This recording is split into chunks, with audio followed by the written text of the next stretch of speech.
现在我们来看一下停放1年多的这台雅阁能否正常启动。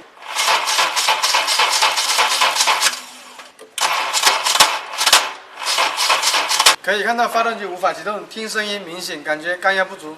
现在我们就来看一下到底是什么原因。首先我们把缸盖与机体分开，这些是燃烧室，它是由活塞和气门密封，形成一个密封空间。当发动机正常做工时，活塞就会压缩气体，形成缸压。一旦气门或者活塞密封不严，就会漏气，导致没有缸压，所以就会出现刚才这种现象。现在我们就来看一下发动机为什么会没有缸压。可以看到活塞上面有2道气环，它是密封气体的。发动机凝固太久之后，活塞环上面就会出现积碳，加上老化失去弹性，所以活塞环就会容易卡死。卡死之后，活塞环与缸套之间就不能够紧密贴合，所以就会出现漏气的现象。加上发动机停放时间太长，机油全部流回到油里壳，所以活塞与缸套之间没有一点机油，更加会密封不严，导致漏气，没有缸压。接下来我们就拆了火花塞。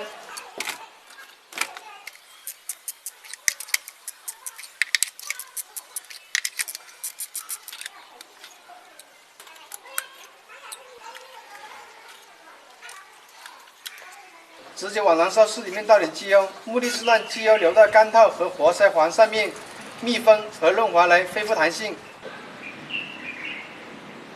现在每个缸套里面都加了点机油，接着我们就启动看一下。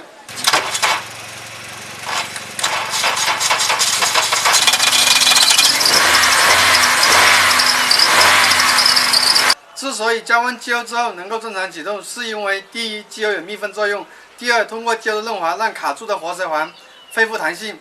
所以有的时候我们发动机做完大修也会出现没有压缩的现象，其实道理也是一样的。请关注我小熊说车，带你了解更多汽车原理。